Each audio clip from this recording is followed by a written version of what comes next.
Bases. We went 2 for 2. Unbelievable. Not really. Hi, it's another week of soccer down here. And the reason I say I went 2 for 2 was there was one thing I knew I forgot. As the Open was playing, I knew there was something I forgot. So I'm going to grab what I forgot. I'm going to see if it is where I think it is, because when the boss comes down here and cleans up in the office, it means that she puts things away and out of sight lines. And so that means that our Lemonize sign, which is traditionally over my shoulder, was not over my shoulder, and it was in the closet behind me. So for those of you watching on the video side of things, you got to see a little video magic this morning. You got to see about stuff behind the scenes. Yes, bam, we're going to get into it. As a matter of fact, that's the lead. Bam, wasting no time this morning. I love Pro. They let LAFC keep all 11 on the pitch while giving a nice hip and shoulder on a Vancouver player. Yes, that is the lead. We'll be getting into that this morning. And because there is so much blanking chaos, literally because there is so much blanking chaos, Bart's coming in at 10 o'clock. And it's not just all about reffing down here, although there is a lot of reffing down here that's going to be on at 10 o'clock. And we're going to be talking a lot of reffing down here leading into Bart. But I need, at 10 o'clock, I need Bart to treat me like I'm 6 years old because of the Emma Hayes news that has come out, where it appears that Emma Hayes is going to be leaving Chelsea and she will be taking over the women's national team. This is an astronomical hire, and so will Emma Hayes' salary. So, like I said, at 10 o'clock, I want Bart to treat me like I'm 6 and tell me why this is a good thing, in addition to all the reffing down here that we're going to be getting into. So we got that this morning. We got all the other MLS action that was there this weekend. Go over all of the games. And we've got coaching carousel news involving teams in Portland and Colorado.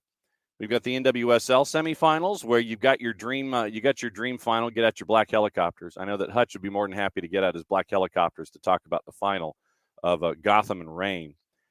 We got the Prem this weekend. We've got, like I said, we've got all the VAR stuff. We got folks destroying VARs. I think at 10 o'clock, at least to start, it's probably going to be a discussion about Matt Miazga. Probably going to be a discussion about Manchester United. We might even drag Arsenal into the discussion, depending on the mug that Bart is sipping his morning caffeine from. But this morning, and in addition to the MLS playoffs and the news of the AM and all that kind of stuff. And how do you lollygag, and Bam, how do you lollygag to get timed out in cricket? Just asking. All right, so MLS playoffs, news of the morning. A lot of reffing down here, and just the craziness that happened over the weekend all across the board. We'll get you caught up. We've got a champion USL League One. We've got a championship. The championship has been decided, and we will get into that as well. And that reminds me that I've got to write down that we have our friends from the USL show, Kaylor Hodges et al., joining us at 10 o'clock on Thursday to break down the League One final and the championship. We'll try and track down folks from, believe it or not, Phoenix, the 6th seed in the West, and Charleston, the 3 seed in the East. And that is your final. Charleston hosting Phoenix. Did not have that on the bingo card. We'll get into that as we go this morning. All the finals, all the championships, all that kind of stuff. But first, opening kickoff, brought to us by our friends at Kickoff Coffee and kickoffcoffeeco.com. There's your QR code for hour number 1 as I cover up the QR code for the rest of the show right there. Okay. That's our kickoff. That's the code from Kickoff Coffee and kickoffcoffeeco.com. That's the QR code. Don't forget to use Soccer Down Here 15 is your code. You get 15% off your purchase. They, in turn, take 10% reinvested into youth games and youth initiatives. Very, very cool stuff from our friends at Kickoff Coffee and kickoffcoffeeco.com. Let's see how quickly I can pull my hand down and pull the QR code away from Kickoff Coffee and kickoffcoffeeco.com. 1, 2. Okay, that's not bad. All right. So, last night, it was the end of a weekend. and the chaos that was anticipated. We got some chaos, all right. We got a 1 seed out the door, and we got our fair amount of chaos with Cincy and Red Bulls, and the weekend ended. BC Place, full credit to the fans of the Vancouver Whitecaps, who opened up the upper deck because of interest. The upper deck at BC Place got opened for the first time in a long time. And there was a hot crowd in Vancouver for Vancouver and LA. And I will stipulate, and I'm fairly certain that Jarrett will stipulate as well, that when you have a penalty that's pretty soft, I mean, it was a pretty soft penalty, I'm not going to lie. You end up with a 1-0 advantage. Vancouver's trying to chase and chase and chase and chase and chase. And this is a compilation of the events late in the match. And this is courtesy of our friends at FS1 and Major League Soccer. It's Nate Bacady, and it is Tony Miola on the call. And let's just say that when things got north of 90 minutes, you want to talk about things going sideways, it went more than sideways. Here's how the game ended. And like I said, this is a compilation of about 2 minutes worth of stuff that happened at the end of the match. Could all come down to this for Vancouver. Elie heads away.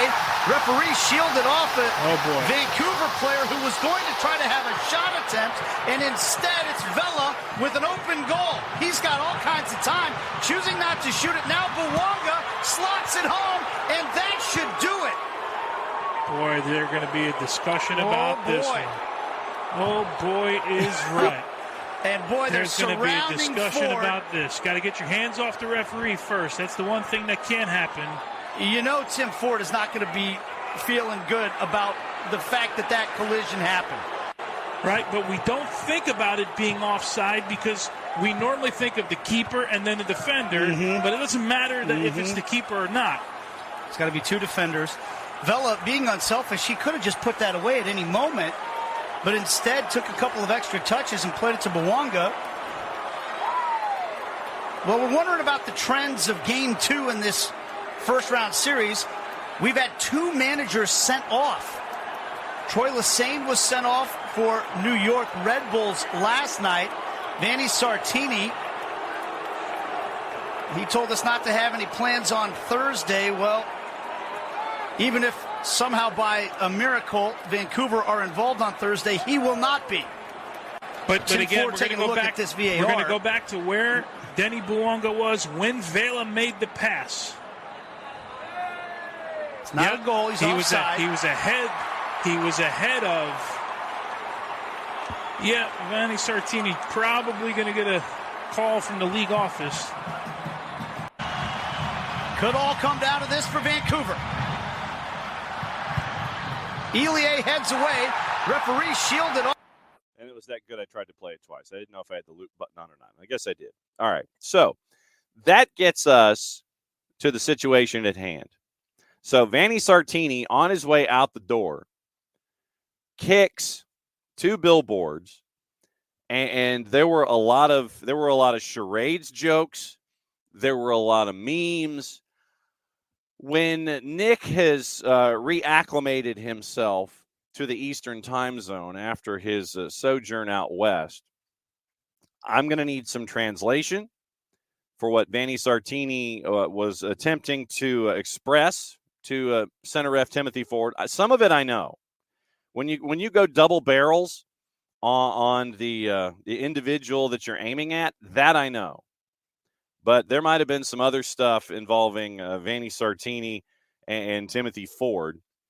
Now, we're going to play like the first couple of minutes of Sartini's press conference. But J.J. Adams, who's been with us on the show before, and I want to get this correct. J.J. Adams said this before the audio that we're going to play here, and once again, thanks to our friends at the Vancouver Whitecaps and Major League Soccer. J.J. Adams, quote, on Twitter, "The Vancouver Whitecaps presser starts off with Vanni Sartini asking if we were rolling, Then saying if ref Tim Ford ends up found floating face down in Falls Creek tonight, the cops might come looking for him. To clarify, he's not saying he'd do it, but everyone would think he had. If you thought the size of the envelope was going to be what it was with the outburst, and by the way, at TSN Soccer, Luke Wildman and Stephen Caldwell let Timothy Ford have it with both barrels as well. But if you thought the size of the envelope and the note from the Major League Soccer office was going to be of a certain size going in, just because of the outburst that happened on the field, Sartini, with every gesticulation known to mankind, he ends up kicking to sideboards, goes behind the sideboards. He's being escorted out, and then turns around and he's giving double barrels to Timothy Ford, and he doesn't stop, and he comes back out and hits him again with round two. Then you get that.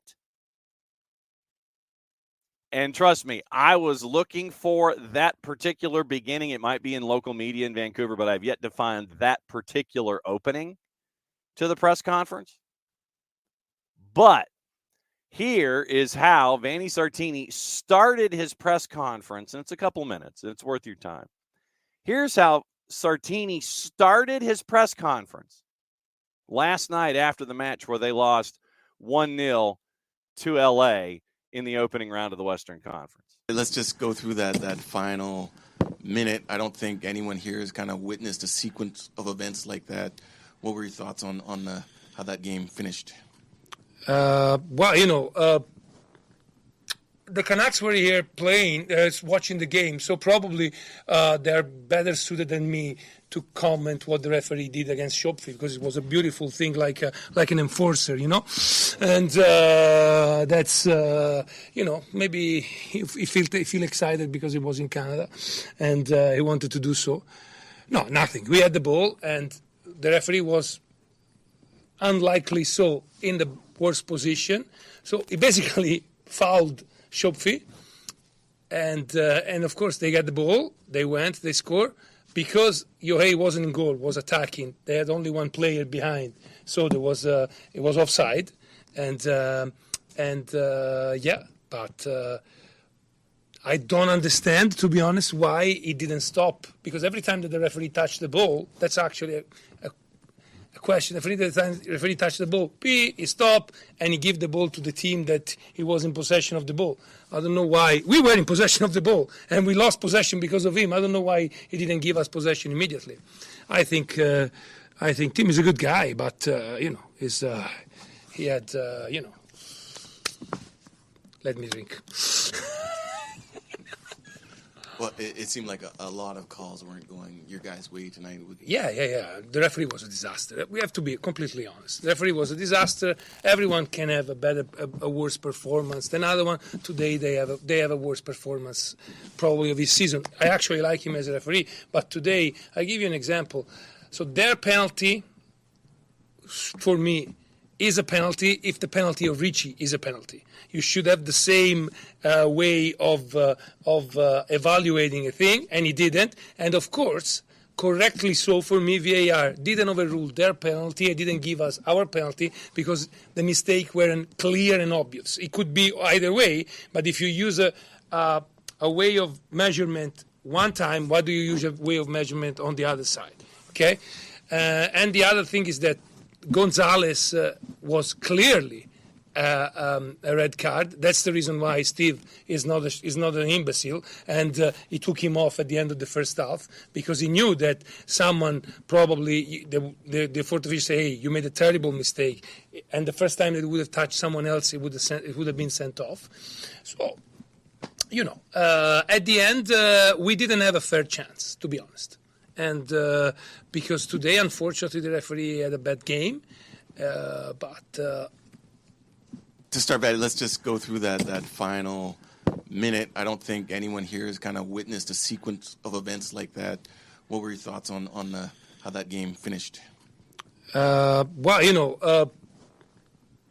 Canucks were here playing, watching the game. So there you go. So once again, I thought I hit the stop loop button and I didn't. But anyway, So that's Vanni Sartini. And if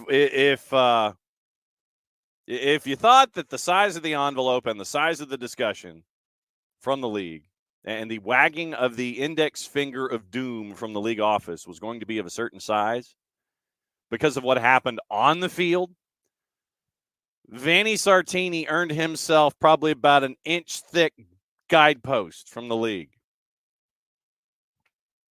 Absolutely did. But it's moments like that press conference and moments like what happened when he was leaving the pitch that has endeared him to Vancouver and to Whitecaps fans and, frankly, to the media. Because when it comes to sound bites, when it comes to explaining things, he'll let you know what he thinks. And with what happened with Timothy Ford last night, and by the way, this morning on Diario Olé, Timothy Ford has made an appearance. So on Diario Olé, Timothy Ford is now up and running as to what we're seeing. So this is not just something that's going to go down regionally. This is not a regional event. This is not a hemispheric event. Diario Olé and Scotland is making fun of him. Okay, so here's the headline from our friends at Diario Olé. Unusual. So here's how it read, and then I'll give you the translation. Insolito. El árbitro chocó a un jugador, generó una contra que acabó en gol y lo anuló con el VAR. Okay, so basically it says unusual, which is true. Unusual. The referee collided with a player, generated a counterattack that ended in a goal, and annulled it with the VAR. So Diario Olé is making a point about it. And you got folks who are right about French and Scottish football at transfers.com. Robin Berner wrote about it. That's what you got last night in Vancouver with the end of a 1-0 that was almost 2-0 match. And Bam, I think you're spot on. We need more Vanni in the league. We really do. And Fourcard is a Vanni fan. And Bam would happily help fund any fine that he gets. And Bam's also disappointed he didn't throw any chairs or anything else on the pitch. And and Bam with the larger question. You're coming back down the other way. You're up 1-0. How does Vela not know Bouanga's offside? Just knock the ball in the back of the net and close the door. Be selfish. Go ahead and do it. So Vanni Sartini probably won him a lot of friends outside of the city of Vancouver, but definitely did not win himself any friends when it came to pro and anybody in the middle, because he's a great guy, but the officiating yesterday, let's be honest, the officiating was horrible, whatever word that he used. So great guy, but. And the fact that Sartini let him have it with pretty much any barrel that he could find, but the pre-press conference comment, if Tim Ford ends up found floating face down in False Creek tonight, the cops might come looking for him, clarifying, not saying he'd do it, but everyone would think that he had. There are memes, and it's everything going on. So Vancouver's out after 2 games. And I legitimately, and we'll ask Bart when he comes in on hour number 2, I legitimately cannot remember a situation where you had a center ref get in the way of a play, the play not stop, and then continue on the other way, and you end up with a goal, but eventually gets wiped out by VAR. But you understand what I'm saying. I cannot remember the last time that, legitimately, when Sartini says, he runs into a player, you go beep, whistle, stop, and you lose possession. And like I said, this will probably be another Bart thing that we walk through. And it's just, Elsewhere on Sunday, and Ricky Ricardo brings this up, when you're the one, St. Louis had a successful first year, but man, losing to your biggest rival in the playoffs as the 1 seed has to hurt. No doubt about it. Actually, I legitimately forgot to close the segment out. This is what happens on a Monday when you have two things go wrong out of the blocks.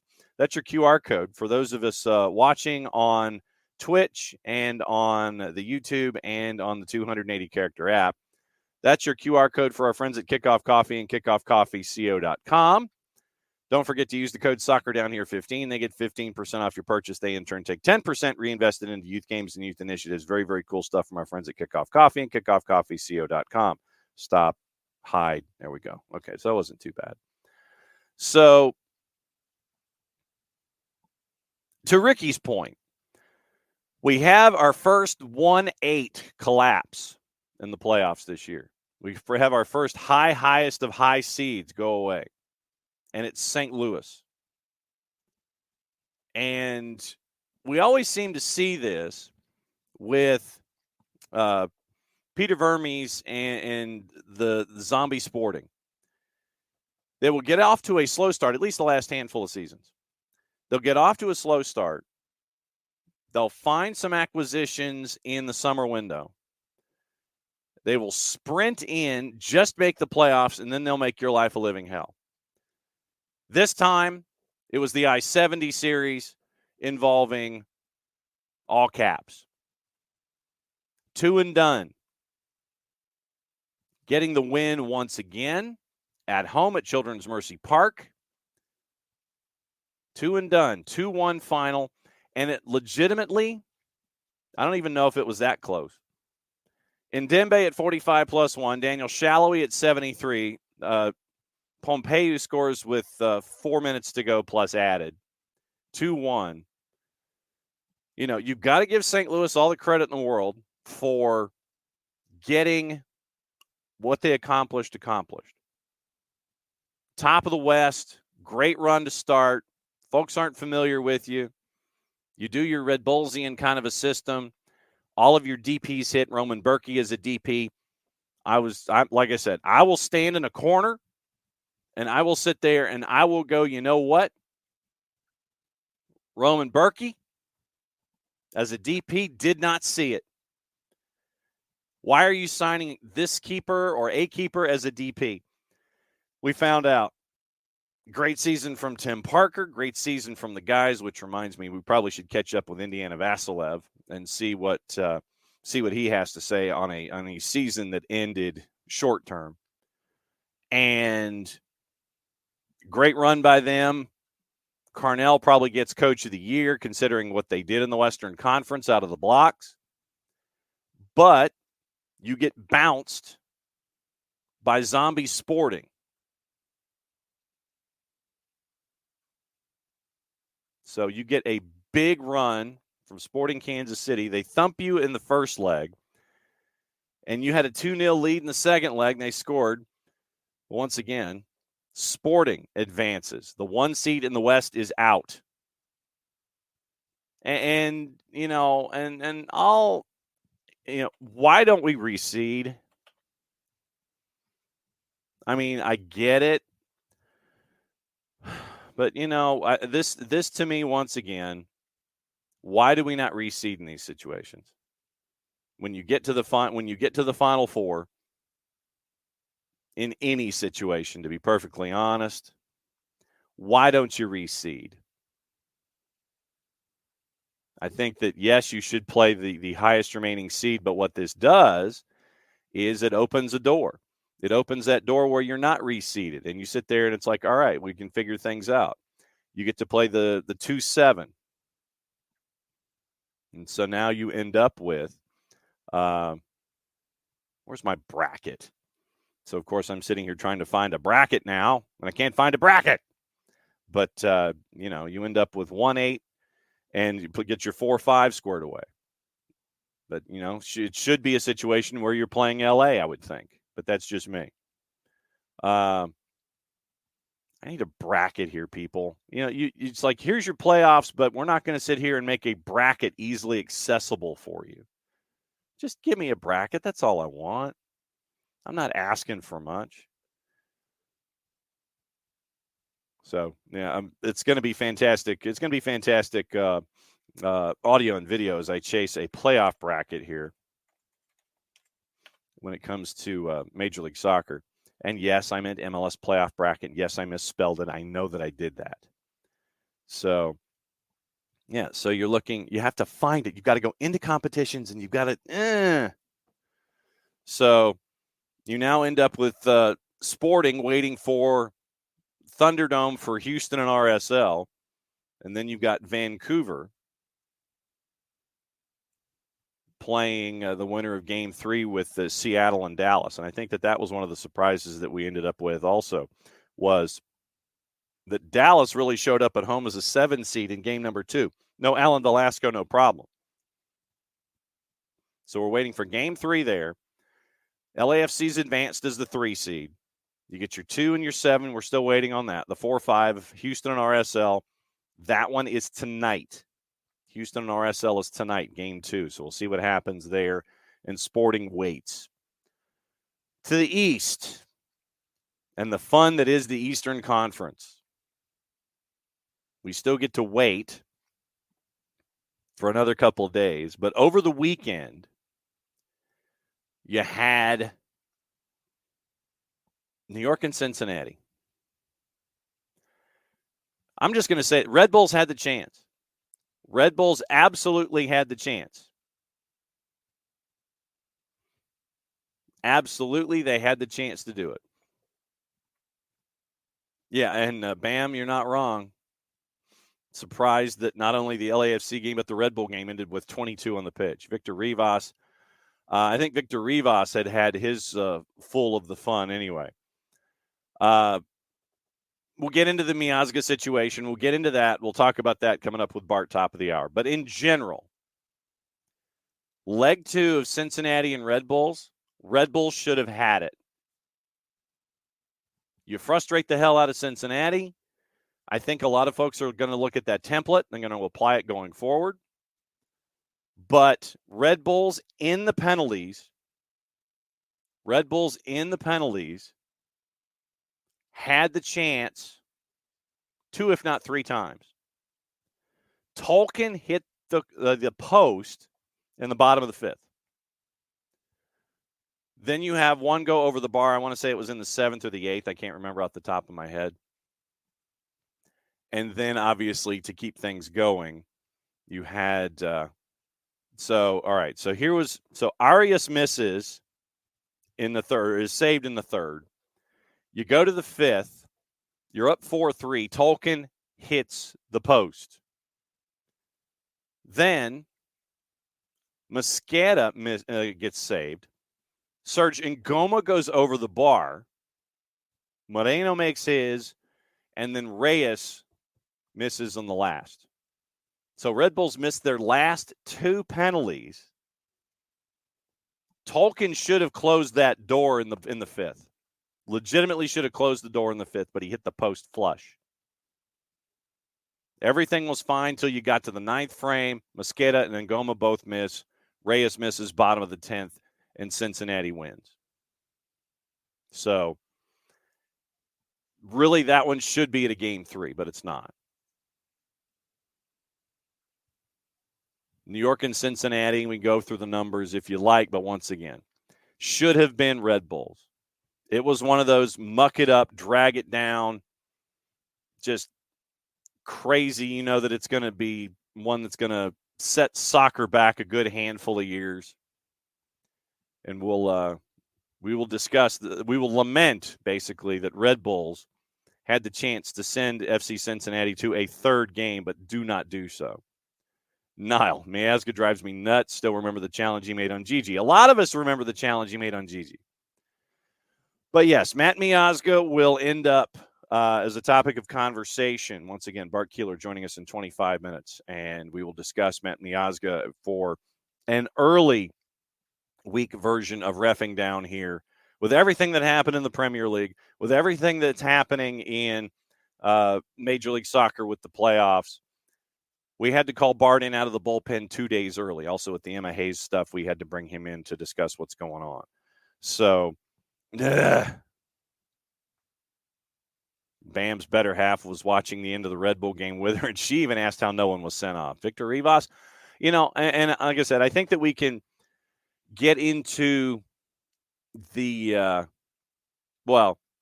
we can take this at 90 minutes, and then we can take it from the actual play, and then we can go into, we could break this up into two separate topics with Bart.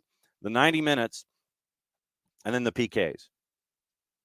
And then because the PKs are a separate animal, they're a separate deal, and it ends up being something where you're like, okay, it's over here in its own little world, and we have to kind of sort it out separately. But I don't think Victor Rivas wanted to send anybody off, frankly.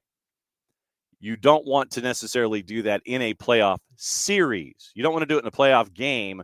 And now I think that because we're in series, I don't think that center refs, unless it is a truly egregious thing, that they don't want to send people off when it comes to the postseason as well. So that's what you're staring at with Victor Rivas and the want to for Victor Rivas. So we'll see what Bart has to say coming up in about 20 minutes, and we'll go over all of that. But right now, once again, we look at what's going on. Today you've got the one playoff game, RSL in Houston, and we do have Thanksgiving. We do have Thanksgiving appetizers and side dishes available for this one. RSL at home is a plus 136. We figured this was going to go 3. I think it's going to go 3. RSL is a plus 136. Your 90-minute draw is a plus 252. And Houston is a plus 187. And once again, tomorrow, we'll talk a little bit about Atlanta and Columbus. We've got a cool guest coming up tomorrow at 10:30. Thomas Rongen is going to be on the show at 10:30 tomorrow to discuss the movie, the Taika Waititi directed movie. And so we're going to have Thomas Rongen on the show at 10:30 tomorrow to discuss the movie, what he thought of it, the creative process, when he got tapped on the shoulder, hey, we want to do this as a movie, what he thinks. We'll go through all of that stuff. We might even discuss a little bit of the MLS postseason. Thomas Rongen coming on the show tomorrow at 10:30 to discuss the movie, loosely based on the events that he experienced in Micronesia as a manager. So we'll get into that. It'll be a fun discussion at 10:30 tomorrow with Thomas Rongen. Bam with a bit of an alert. Melbourne Victory player has been given a show cause notice for calling the Adelaide United manager, well, that's not good. Dunga.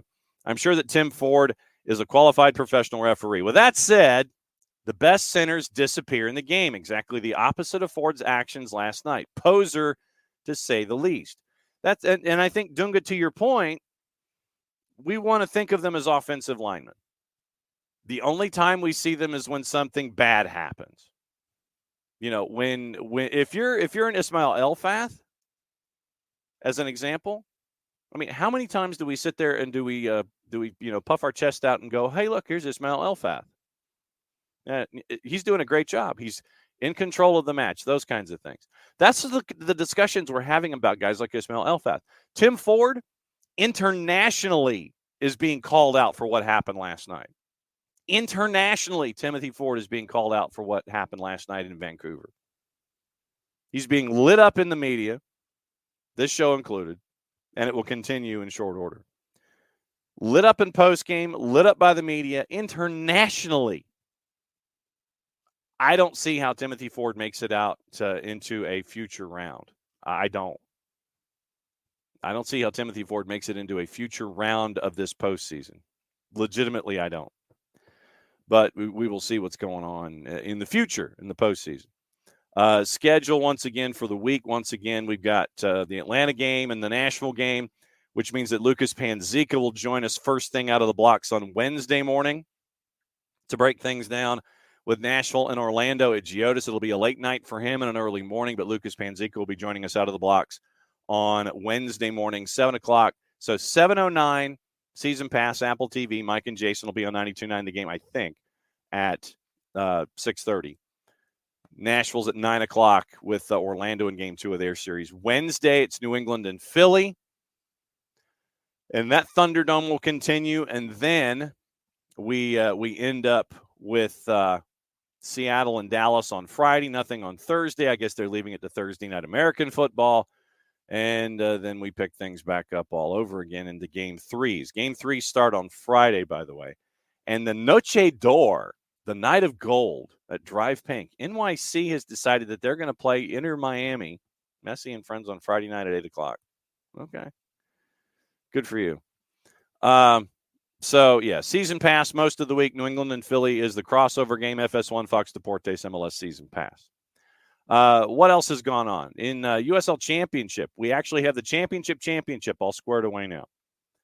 We now know who it's going to be, and it's going to be the 6th seed out of the West. Phoenix Rising. Rocco Rios Novo sighting, folks. The 6th seed out of the West,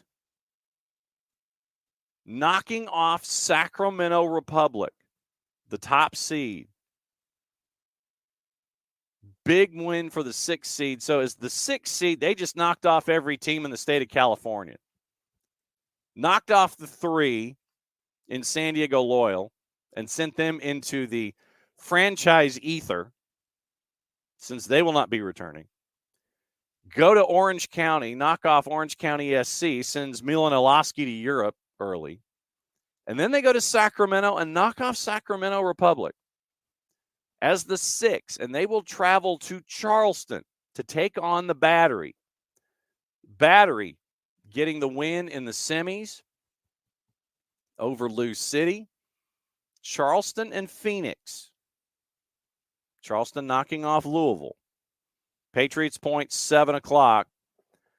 First trip to the USL Championship final since 2012 with a 2-1 win over Lou City. Arturo Rodriguez, Augustine Williams have the goals there. And then Phoenix, 3rd Western Conference title in 6 seasons. 2-1 win against Sacramento Republic. Emil Cuello scored the winner second half stoppage at Hard Health Park. Later on in the week, obviously, we will have our rundown of those 2 games to get you ready for the championship. The USL Championship show will be on tomorrow. We'll get you recapped.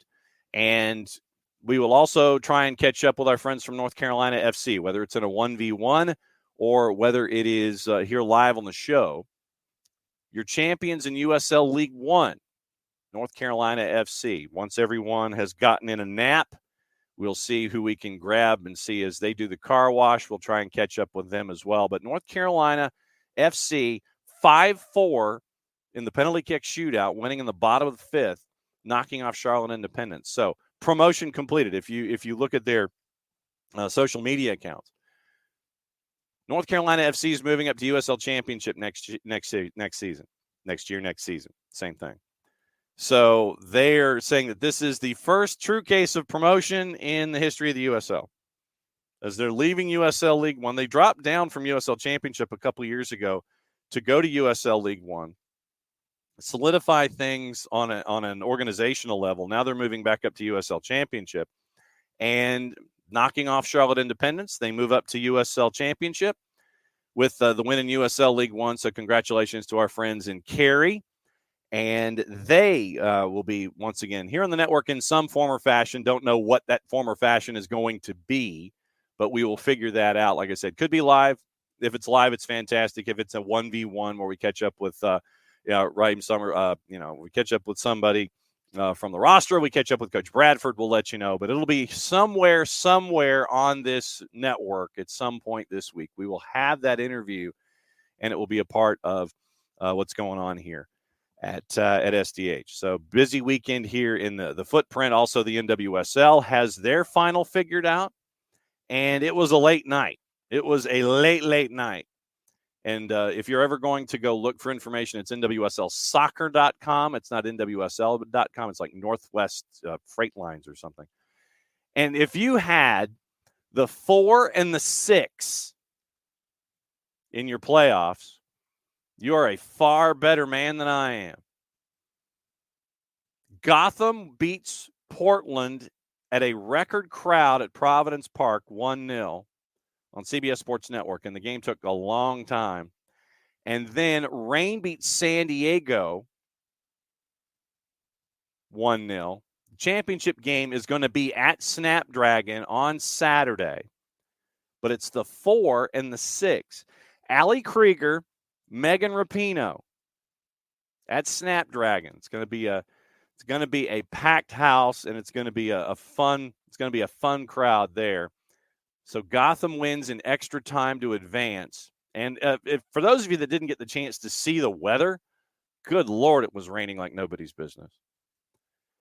Katie Stengel in the 107th minute went left boot, and she had an amazing bend on it and on the ball and got it past the keeper. So Katie Stengel, Boston Breakers legend Katie Stengel, puts it past the keeper.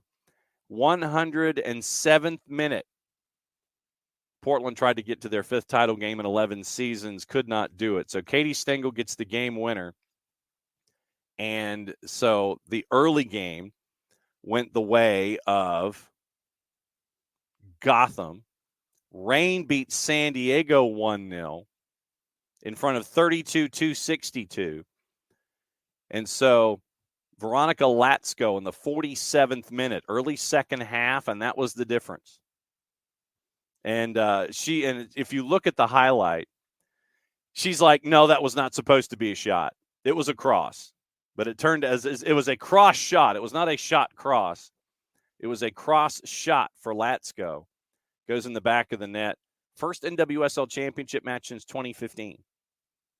So you've got Megan Rapinoe, Allie Krieger. Rapinoe, Fishlock, Barnes. A lot of the OGs are there. 2 previous finals appearances in 14 and 15. They've yet to win the NWSL title. So the 4 and the 6. Did not have the 4 and the 6 as a part of my discussion when it came to what we were looking at in the NWSL. And so there's plenty of that. And very, very interesting weekend. A lot of the higher-seeded teams, regardless of league, did not win their championships, did not advance in their playoffs. And so we have chaos. And you know me, I'm a fan of chaos, much like the other guys. I want chaos just as much as you do. And so it's going to be a fun weekend in the USL for the championship. It's going to be a fun weekend at Snapdragon to see some of the legends and the OGs in the league, legends and OGs in U.S. women's soccer, chasing after a championship as the 4 and the 6 go. And we'll see if we can track down some folks getting ready for that title game as well. Gossip, rumor, and innuendo. Arsenal are ready to offer England defender Ben White a substantial pay rise. According to our friends at the BBC, it's a pay rise as they look to tie him down to a new and improved contract offer. Liverpool and West Ham both looking at a move for Napoli's midfielder Peter Zielinski, whose contract expires this summer. That's from our friends at Corriere dello Sport. Liverpool also said to have entered the race for Florian Wirtz, but are going to allegedly face competition from Chelsea and Bayern Munich for the Bayer Leverkusen winger. That's from the 4-letter paper. Take the information at your own peril, as we always do. Luton Town are still hopeful of a deal for 19-year-old Ecuadorian midfielder Oscar Zambrano, although the LDU Quito player may have to give up his portion of the transfer fee. 3-letter paper. We'll keep an eye on that. Big point for Luton. Should have been 3. 90 plus 4, Luis Diaz. We'll get into that in a second. Real Madrid unlikely to make any new signings in the January window from our friends at Fichaje. Spanish defenders Marcos Alonso and Sergio Roberto will not be offered new contracts by Barcelona. Al Ettifaq from our friends at Goal. Manager Steven Gerrard has hinted that his team will raid European clubs once again in January for talents. Barcelona believed to be concerned about on-loan French defender Clement Lenglet's situation at Aston Villa, because he hasn't made an appearance yet this season in the Premier League. He's not getting regular reps. Real Madrid hope the friendships that Brazilian forward Vinicius Jr. has with his fellow stars could be key to securing future signings like Alphonso Davies and Kylian Mbappe. I thought Mbappe was already locked in at Real Madrid as going. Anything to, I guess, protect your flanks, yeah? We'll see what happens there. Burnley. Interested in Crescencio Somerville, but Leeds are not willing to let the Dutchman leave for anything less than £25 million. Somerville's always been very, very high in the Leeds pantheon of talent that they want to hang on to and try to get back to the Premier League. That's going to take a fair dive into the wallet for that to happen. Samir Nasri has advised Kylian Mbappe to stay in France instead of heading to Madrid next summer. That's from Le Ten Sport in France. Okay. I don't know if Kylian Mbappe and Samir Nasri, they're buddies or what, but I don't anticipate him listening to that. Atletico Madrid's Argentine coach Diego Simeone is close to securing a contract extension with the La Liga club until at least 2027. There had been discussions that Simeone was this close, as I hold my index finger and my middle finger close to each other, that they were this close to a deal. Simeone doesn't want to talk numbers. He doesn't want to talk about it publicly. They were this close to this kind of a deal to begin with, and they were that close to figuring out what they were going to do when it came to all of the possibilities for Simeone staying. So we'll see what happens there. Chicharito is not returning to the LA Galaxy. This is what happens when we don't have afternoon drive shows, and this is what happens when we don't have shows with weekends attached to them. Chicharito is not returning to the LA Galaxy in 2024. He posted to his Instagram account, a nice thank you to the LA Galaxy fans. Suffered a torn ACL back in June, and now it's officially official that he is not returning. Greg Vanney puts out the standard club release, couple sentences. Thanks for hanging out with us. Joined the Galaxy from Sevilla for a reported transfer fee of around $9.5 million ahead of the 2020 season. 39 goals, 7 assists, 83 appearances. Club missed the playoffs in 3 of those 4 years. El Tri's all-time leading scorer, 52 goals and 109 caps. He'll be a free agent. It will be interesting to see who is interested in a recovering Chicharito. The Galaxy will now have 2 DP spots open as they look to 24. Man, this is going to be a big offseason for LAG. Douglas Costa and his $4.25 million salary are departing as well. So you're going to have 2 DP slots available. The third one's Ricky Puig, and you better hang on to him for everything you're worth. Galaxy missed the playoffs in 23, finishing 13th in the conference. And they had the proverbial ish load of injuries this past season. And, man. Coaching carousel. Did not have this one on the bingo card. Tommy Scoops, Tom Bogert. Portland Timbers are in advanced talks to hire Phil Neville as their head coach. Multiple sources briefed on the decision.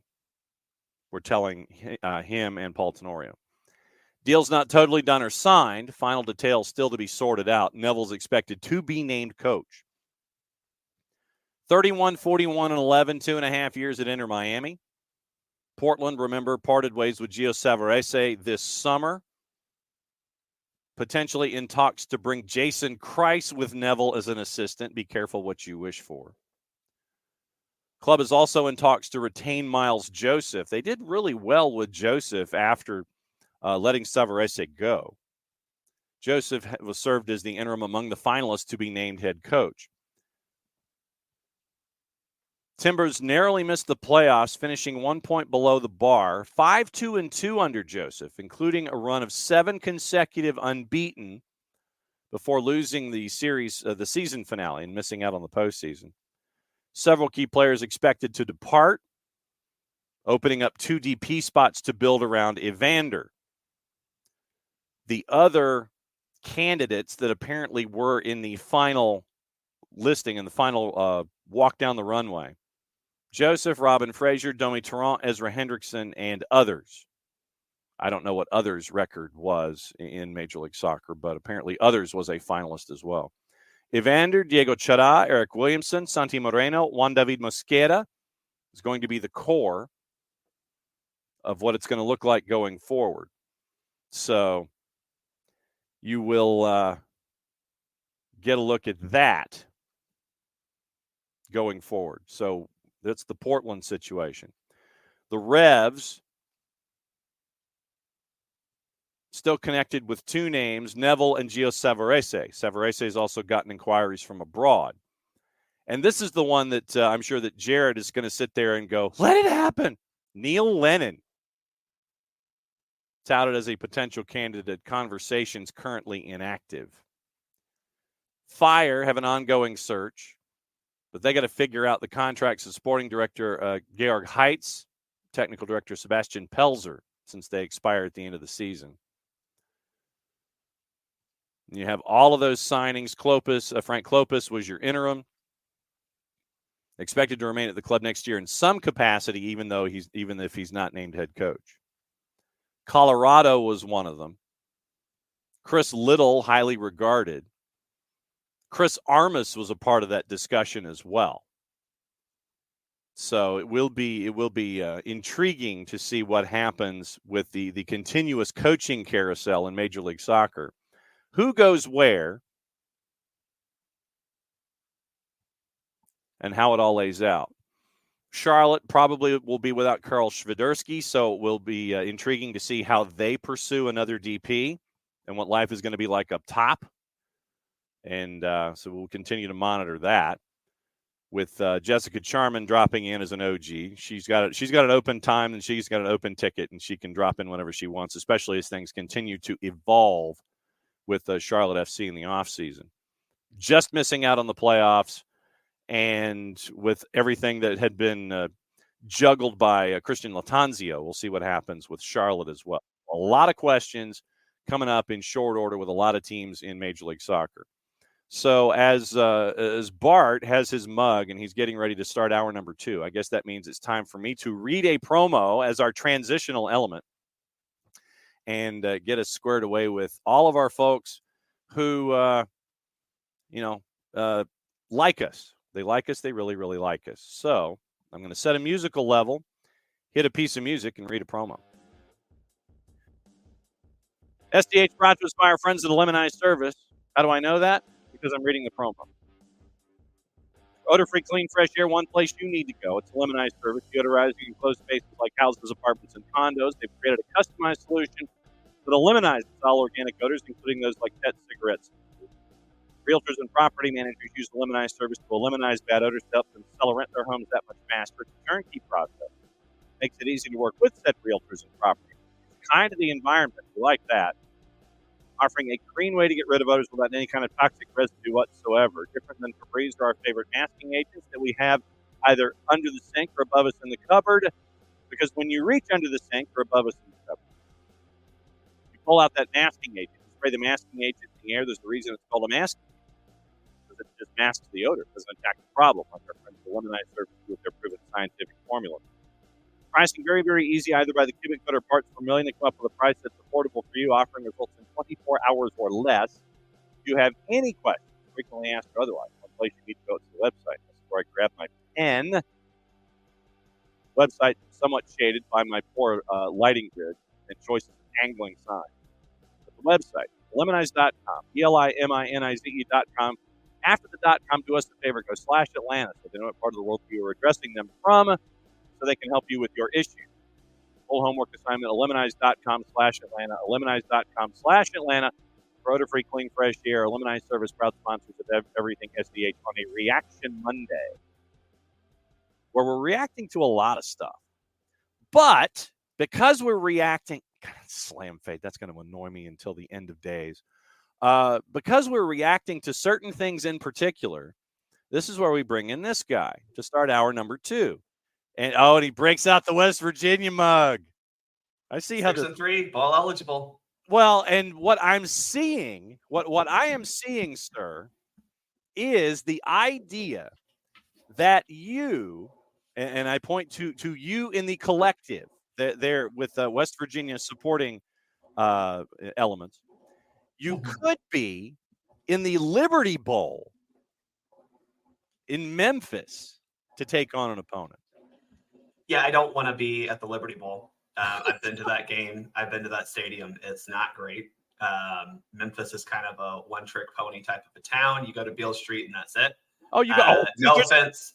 Breakfast No barbecues, man. Yeah, you go eat barbecue and you go to Beale Street.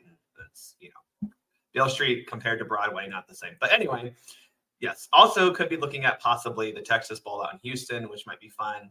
Player cards, right? Win a couple games, we might be in the Pop-Tarts Bowl down in Orlando. So the early bowl game. I don't know how we went from Champ Sports Bowl to Russell Athletic Bowl to Cheez-It Bowl to now the Pop-Tarts Bowl. Hey, if somebody's gonna bring the dollars to sponsor the bowl game, and if the winning coach gets Pop-Tarts dumped on you, I mean, hell, why not? Why the hell not, right? I'm hopeful that it stays that way because that is a great bowl name. Okay. Before we get into the elongated edition number 1 of Reffing Down Here this week, I need you to talk to me like I'm 6 years old. Emma Hayes and the USWNT. I saw your reaction when all of this was initially being released and brought to the fore.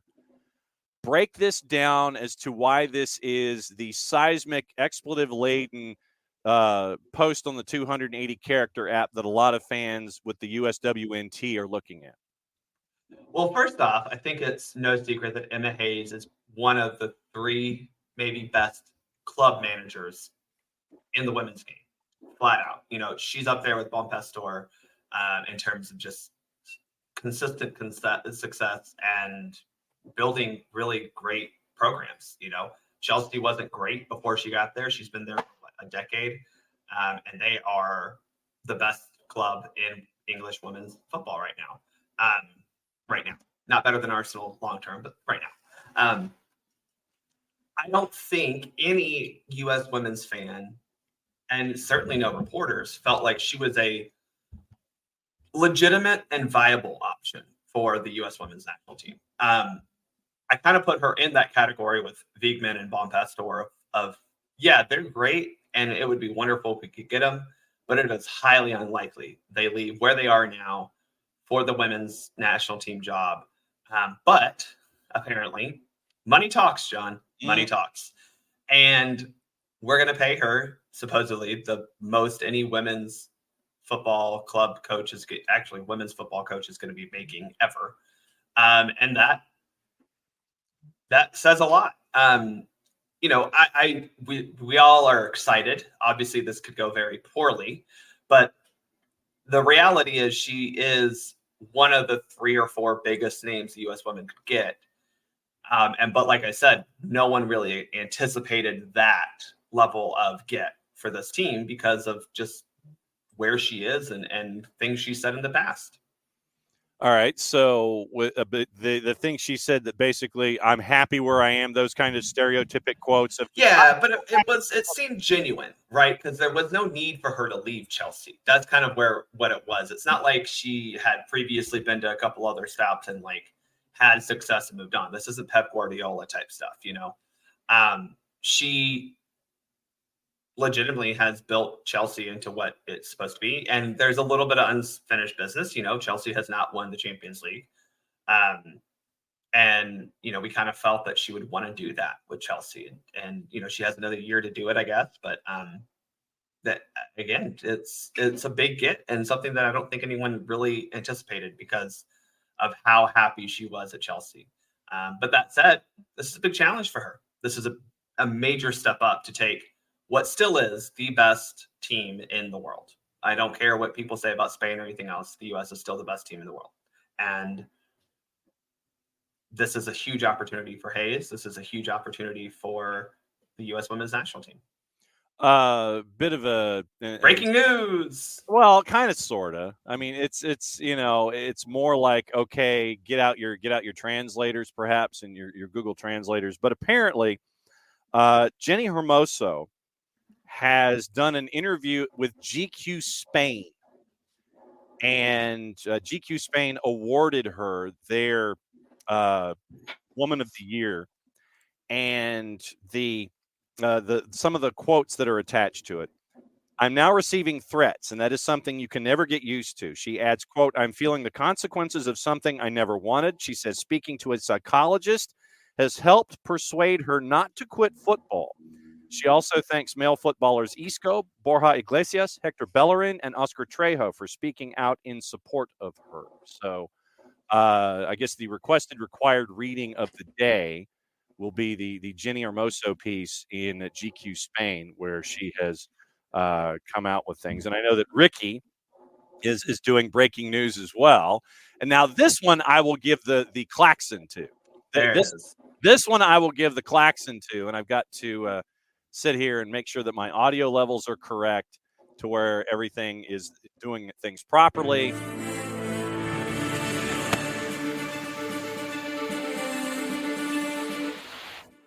And you slam the music all the way down. Thiago Almada, surprising no one, at least in this footprint, Young Player of the Year in Major League Soccer. So well done, Thiago Almada. No shock to any of us here in the Southeast, but Young Player of the Year, Thiago Almada. Mazel tov and a tip of the hat for a season well deserved. There you go.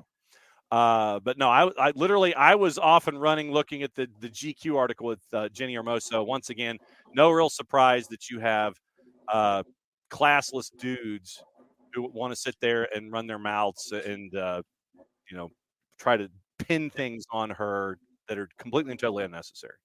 Yeah, I mean, look, this is something that every women's footballer has had to deal with at some point. I'm sure that, the mere existence of them and the mere desire for them to play soccer is somehow a threat to fragile male egos. And, small-minded men are small in other areas, and I'll just leave it at that.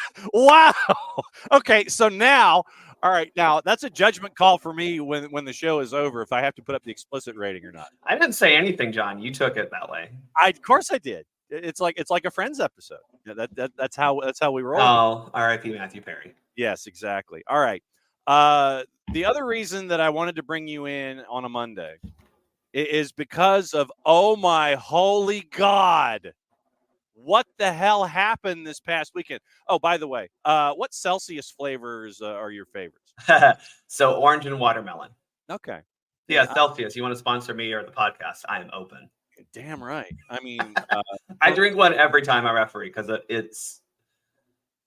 I need it. I need that energy to deal with parents yelling at me and coaches yelling at me. And yes, exactly. For me, I'm more the raspberry and acai and the grape rush. I don't like berry flavors, period. Okay. I'm citrus flavor. That's where I live. So the tropical vibe, the orange, the watermelon. Okay. Kiwi's okay, but I'm not a fan of berries. But I respect your allegiance to the berry flavors. Yes.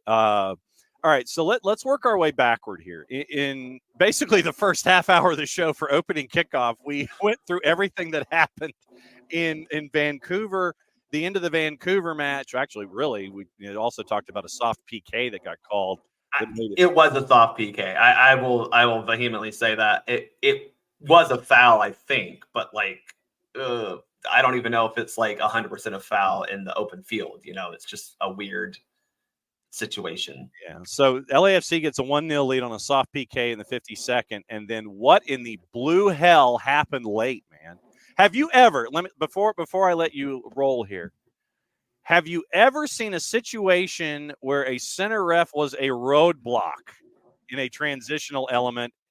Yeah, it's happened to me a couple times, but that's when I'm refereing the 12-year-olds who I can't see. Yeah. They come up to my hip, and I'm like, where am I?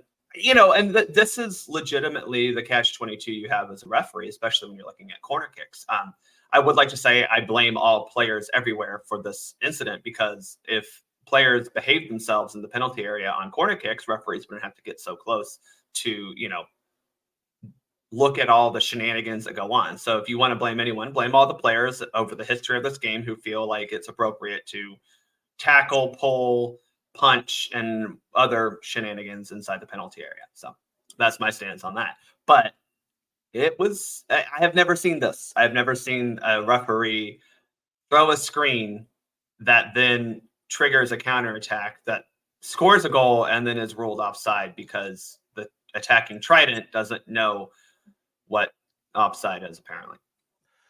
I was stunned on about 9 different levels. I'm literally watching this and I'm screaming at the television that you don't stop play. No, you don't. You don't. We only stop play if a ball hits us and it goes to the opponent. That's it. And the restart's a drop ball, and we go from there. But you definitely do not stop play for this incident. Okay. And it may seem a little unfair, but look, we're out there too, and again, in this situation, Tim Ford is trying to get the best view possible of what is happening in that penalty area on a very decisive corner kick, right? Things are going to happen.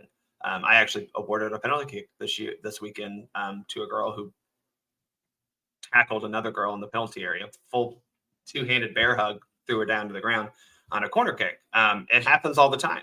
Rarely do we ever call anything, but some things look pretty obvious. And so Tim needed to make sure he was there to see it. It just so happens that the player ran into him. And I think the other thing that I would say is, I know he moved a little bit, but the player ran right into him. The player had him in his line of sight. So I get that he was going for the ball. I get that, but so then let me ask you this. Should not Timothy Ford have had a better positioning or a better angle to look at things instead of possibly being in the line of play in a transitional opportunity? I think that's fair. And this is something that, it has happened to me where a player ran into me at the top of the box on a penalty area, like on a goal kick, but it happens. It's never, we get in the way sometimes. It's the unfortunate reality of us having to literally run to keep up with play all the time. And this situation, he probably could have positioned himself a little better to be both close to the action, but not at that. Basically, he was kind of right on top of the arc, and that's probably not the best place for him to have been because that is a likely place for a clearance, a poor clearance to land. But again, the player easily could have seen that he was there. Yes, he could have been in a little bit better position, but he did move directly to the ball, which was to me a little curious because, instead of kind of moving back, he moved a little bit more laterally. I would have moved, a little more straight back to get a better view of everything going on. But it wasn't like it was bad positioning. It was just unfortunate. Okay, so Bam asks, how many times have you run through a kid while being a ref? A lot, honestly. You can ask Chiefs coach Steve. I refereed some of his little ones a lot, and it happens. Look, one, you're out there trying to run around and keep up with 10-year-olds, which is hard because 10-year-olds don't do things in any sort of orderly manner. And then again, you just can't see them at all. So then once a game that you just kind of bump into a player. Usually it's nothing big. Like most of the time it's, they're on a dead ball, especially you're kind of all moving around to get in good position and you just kind of bump into people and you go, oh, sorry, and you move on. Then the follow-up, would you have given Mario a red for his incident with the keeper? What game are we talking about here? Yeah, which. So let's unless like it's Mario and Luigi or. Yeah. What match are we talking about here, Bam? Are you talking LAFC and Takaoka, or let us know? So then his third question: with VAR, do we need refs that close on corners? Yes, because you still want to make the call in the field. You don't want to rely on VAR to catch something for a number of reasons. Okay.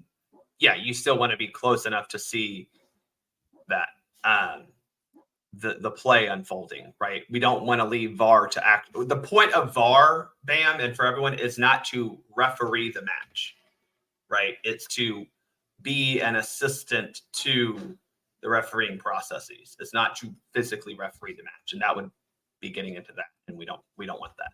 Okay, and it was an incident where an LAFC player tackled Takaoka in the match. We'll go back. I don't remember a red card situation in that regard. Sorry, I don't. I think Sartini was looking for one and maybe didn't get it. I don't remember anything that egregious that I saw, but Okay, so we'll go back and check on that later. All right, now incident number 2 goes to the Cincinnati match with Red Bulls. I have to make 2 disclaimers here, John. All right, go for it. Okay, so the laws of the game are written to be universally applied everywhere. I still don't know how they apply to Matt Miazga. So that's my disclaimer. I also cannot interpret and prognosticate MLS disciplinary regulations. So those are my two disclaimers before we talk about this game. Okay. So, all right. So let me give you, we'll work backward. And I'm guessing that this is an interview that Matt Miazga did with Pat Brennan of the Cincinnati Enquirer after the match. Afterwards, when he was asked about the second yellow and the gesture he made, quote, "I'm annoyed. The referee gave me a yellow card. For what? I went to my fans that I played for since I was 14 years old and gave them a heart. I gave them a heart and I was showing them my love. I get a yellow card for that. For what? For what? And I have to take that, and I'm suspended now.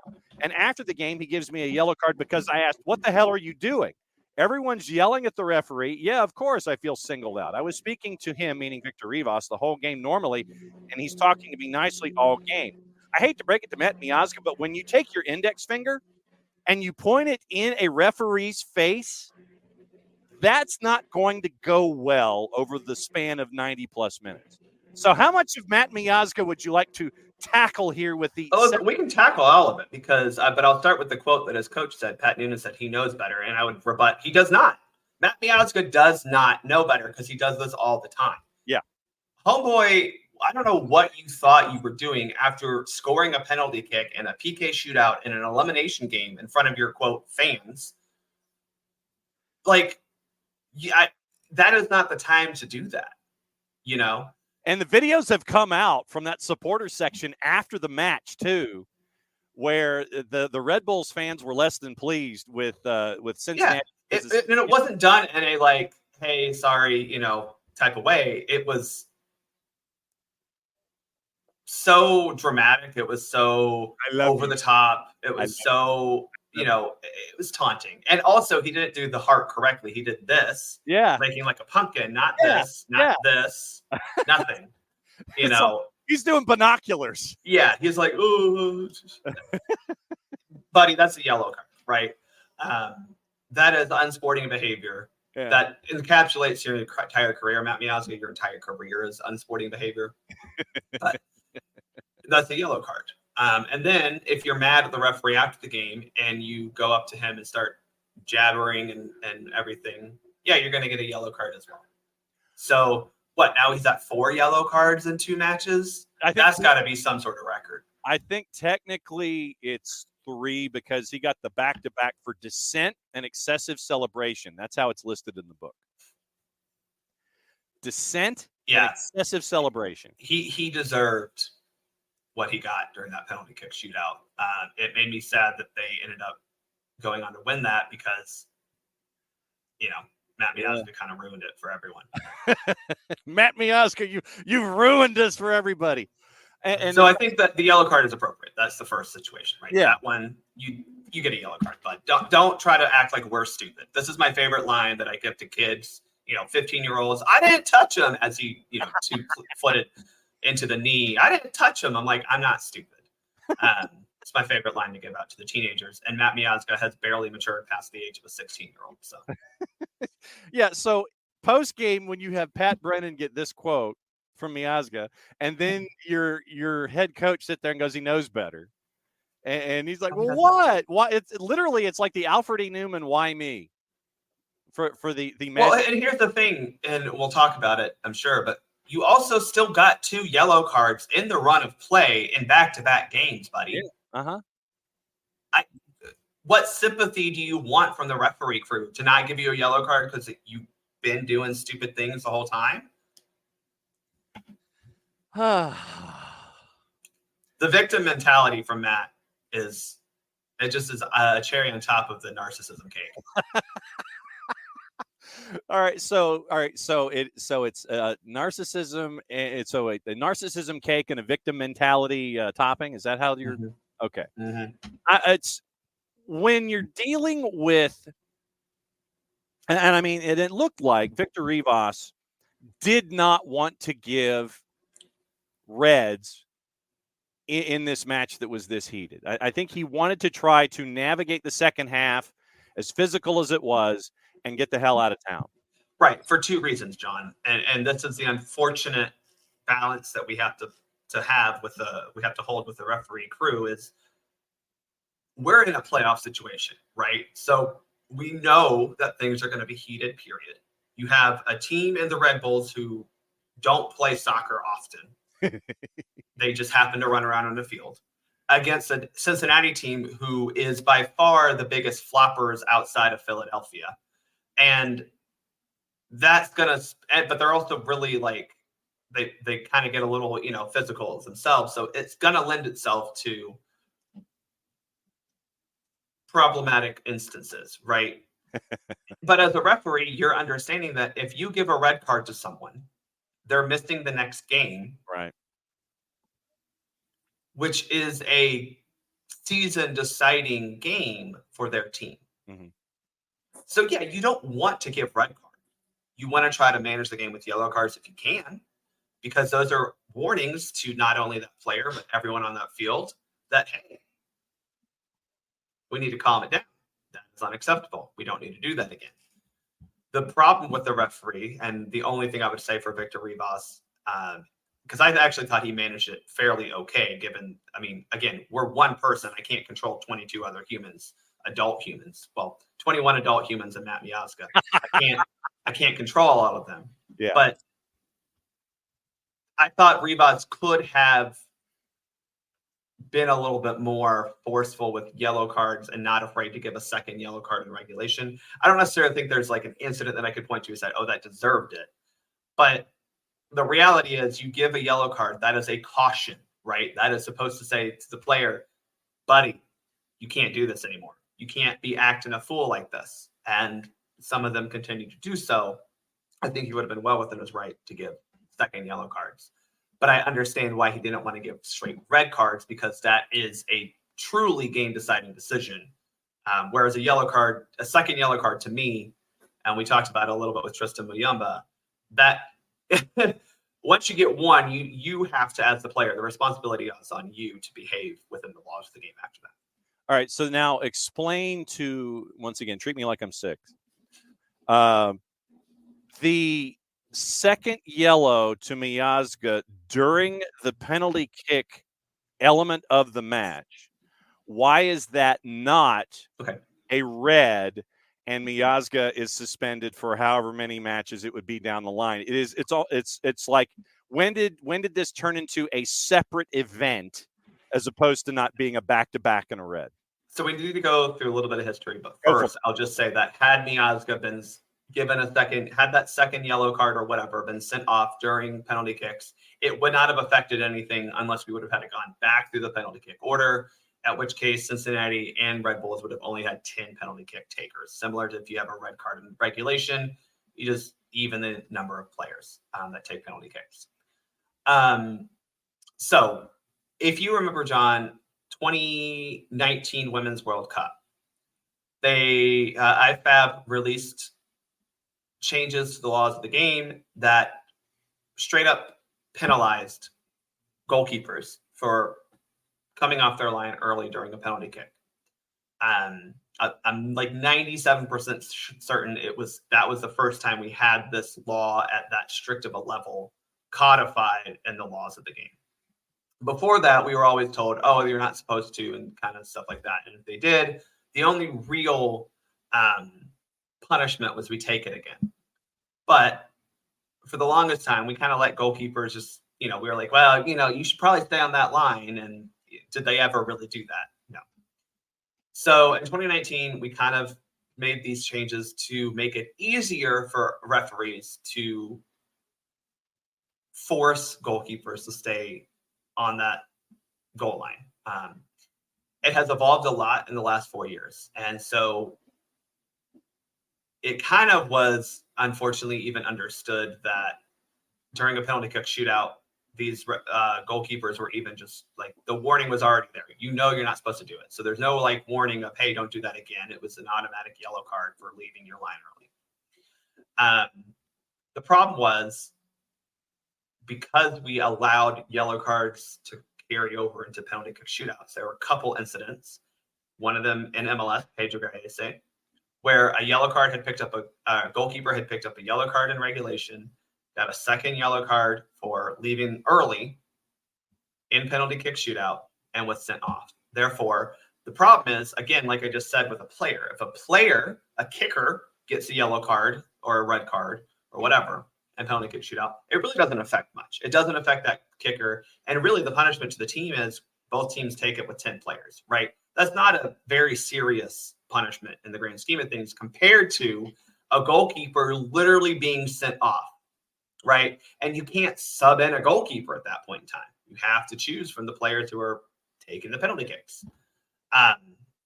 So what we ended up doing was a couple years after 2019, I want to say it was 2021, but I'm not entirely sure of the date for that. We said, no, for goalkeepers, the yellow card doesn't carry over. And then this year, we're like, wait a second, no, that's not fair to just give that to goalkeepers. It needs to apply to everyone fairly. So now all players, coaches, and team officials, their yellow cards do not carry over from regulation to kicks from the mark. Now, does that make sense? Yeah, it does. But the other element in this is that, so if we take this scenario forward, then if Miazga is pulled from the order, then you're saying that Dylan Nealis, who was there with him in that same frame, would have been pulled out as well, since he was there in that inning, basically. So it would have been Dylan Nealis that goes out. Is that how this works? I cannot say for certain that that's how it works, because if you're just given a red card or whatever in a game and you go to penalty kicks, okay, you don't really have a like for like. I don't think that's how it works. Okay. I just think that you have to, that player cannot take it and you're down to 10 players taking. Okay. So, right. Yeah. There's not like Dylan Nealis doesn't have to. No. Okay. Because that was my question. So, like, if Miazga gets pulled from the order, then does that mean the batting order also gets pulled for Dylan Nealis? That was my other question in this, to make it 10v10. So, like I said, that's where my brain was working anyway. Topic number 3, we can avoid Arsenal and Newcastle because there's like multiple incidents there. I'll just say this: people think the ball is out of play when it's not, and I'll just leave it at that. Oh well, and then you've also got the Guimaraes tackle and all those other elements. We'll leave Arsenal and Newcastle to the side. 3 minutes and 25 seconds.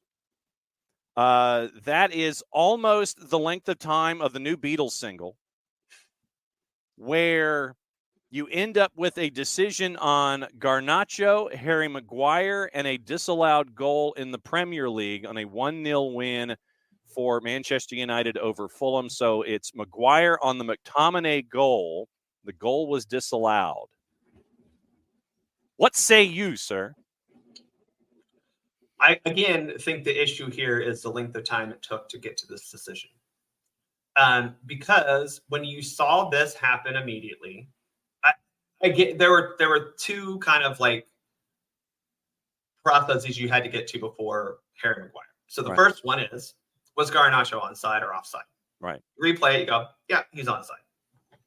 Then you go through and you say, okay, was McTominay offside or onside? He was clearly onside. That really wasn't that much of a deal, but that's just the process you're going through. And then you go through and say, was there any other problems in this buildup, right? We have a goal, we have time, let's check it. Mm-hmm. And I think it still took too long to go, well, Harry Maguire is clearly offside in this frame. And that would be my first next thought, right? Is, okay, well, any other players in an offside position when the ball was kicked, and did they interfere with the play?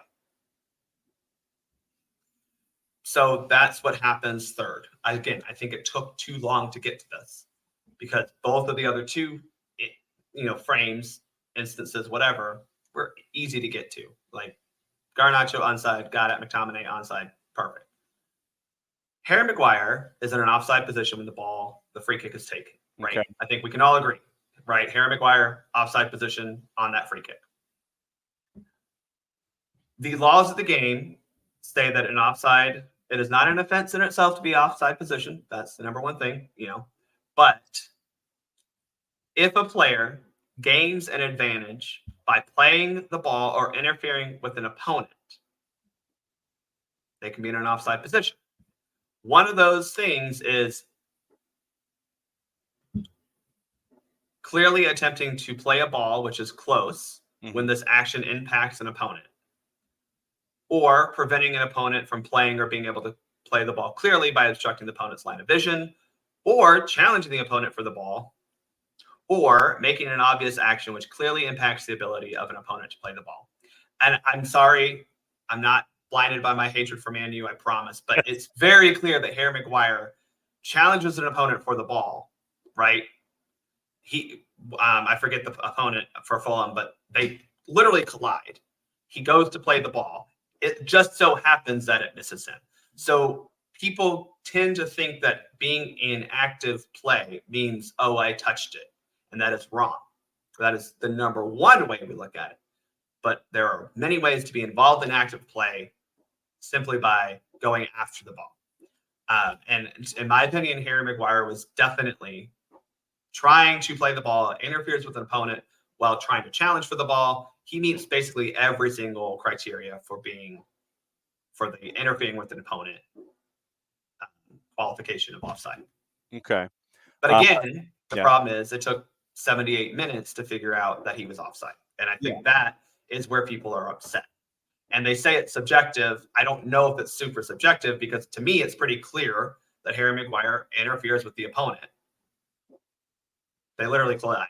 So, Yeah, and it was Rodrigo Muniz who was the player in question. But I think the larger element in this, for me, is the longer that you're staring at something, for me, the longer you're looking for something. I agree with that. So I would I legitimately would put some kind of a timestamp on it, for a particular action, give it a minute and a half. Okay, I've gone through this sequence, this event, minute and a half. I haven't found anything. Call has to stand. Even though I know that you want to get it correct, then if you don't have the angles and the angles are inconclusive and Cyclops doesn't help you out, then you have to move on to the next thing. So, to me, I'm more concerned about looking for something and having VAR being an element of this. It's like, okay, it's instead of it being an aid, it's more of a crutch. Right. And like we said, we don't want VAR to officiate matches. I think this decision could have been gotten to a lot quicker, because the first two situations you're looking for, the first two events of Garnacho offside, McTominay offside, are very clearly no. They're in onside positions. We're fine. So why it took so long to then start looking at Harry Maguire, to me, I agree, John, is a problem, because the very first frame you go, oh yeah, Maguire is offside. So maybe those things, again, we've talked about a lot with the English referees who clearly don't know how to VAR. They don't have good processes. They don't have good communication of those processes. Surprisingly, British men don't communicate with each other well. This has never happened at all in history, I'm sure. But it should have made more sense for them to say, okay, first freeze frame, Garnacho, yeah, he's onside. Okay, well, Maguire's offside, and I think there may have been one other player who was offside. We'll come back and check them. Okay, roll it. McTominay, he's onside. We're good. Okay, let's go back to the original kick. Okay, yeah, Maguire's offside. Oh, it looks like he interferes with play there. It just, like, the process could have been identified a lot sooner. The things they were looking for should have been identified a lot sooner. And again, people were confused. It just took a long time. I think they got to eventually the right call, but I also agree with you, John, why do we spend all this time looking for something that is ultimately a subjective type call? All right. So what have we saved for Wednesday? Well, we can talk Arsenal. Okay. I don't think there is anything else really in the Vancouver. I know, Bam, I'll go watch the Mario Gonzalez tackle on the. I'll watch it again. I was watching it live and I didn't really see anything that was like, "Ooh, that's a red card," but I'll go back and watch that. And I'm sure we'll have something to talk about tonight and tomorrow night with MLS Cup playoffs, because those always go so smoothly. Yes, they do. So what's coming up next for Soccer for USPod? Well, we're recording hopefully today about Emma Hayes. There you go. That's literally all we're talking about. Nations League roster is supposed to drop this week. So we won't record anything about that until probably next week to talk about both the roster and then the upcoming matches against Trinidad to hopefully qualify for Copa America. But yeah, we're going to try to record today about Emma Hayes and all the good things with that. Okay, so we're looking forward to the next Soccer for US POD with at Bartimus Prime 19 and at US Keeper. Bart, thanks for dropping in on an emergency notice when we put up the bat signal because everything went haywire and sideways. And obviously, Again, and the newsworthy part about Emma Hayes, obviously we couldn't let slide for a Monday. John, that is the biggest deal. I mean that sincerely because no one expected her, and she truly is one of the biggest names in women's soccer right now as a manager goes. So it also, and a lot of the U.S. men's national team fans are like, oh, so we can be serious about a coaching search. And we will talk about that when we record for you, Soccer for Us, but it is different. You're talking about the U.S. men's national team, who at our best, we're 11th in the world. That's probably inflated right now. The U.S. women's national team, and I will vehemently say this, we ain't got a talent problem. We do not have a talent problem. Mia Official, Katarina Macario, even though she's hurt, Jaden Shaw, even some of the girls that were playing down in the Pan Am games who were outclassed and outmatched by older players, just flat out. Talent's not the issue for the U.S. women. And we still are if not one of the top teams in international soccer. We are going to be able to pull big names if they want to come here. But we're going to have to pay them. And I think that was probably a big decision maker for Emma Hayes, that supposed report of highest paid women's football manager in the world. That says a lot. And, U.S. soccer doesn't have that much money to even pay a men's manager, but even still, are they going to come coach the U.S. men's national team? I don't know. But Emma Hayes will come coach the women because they are by far the most talented group of players you're going to be able to coach ever. Just get Jimmy Rain at Yellowwood to come and give you the money, man. That'll work.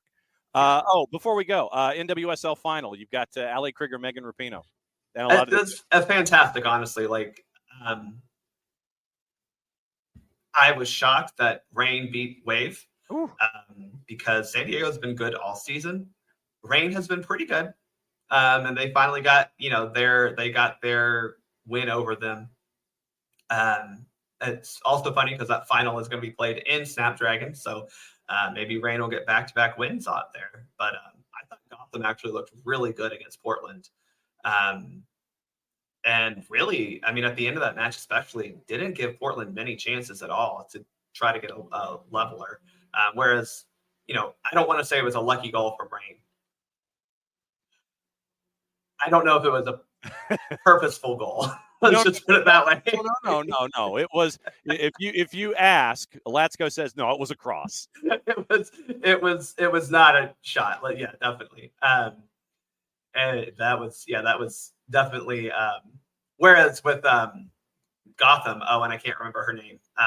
It was that goal was purposeful. Yes, it was. That was a golazo. Yeah, it was.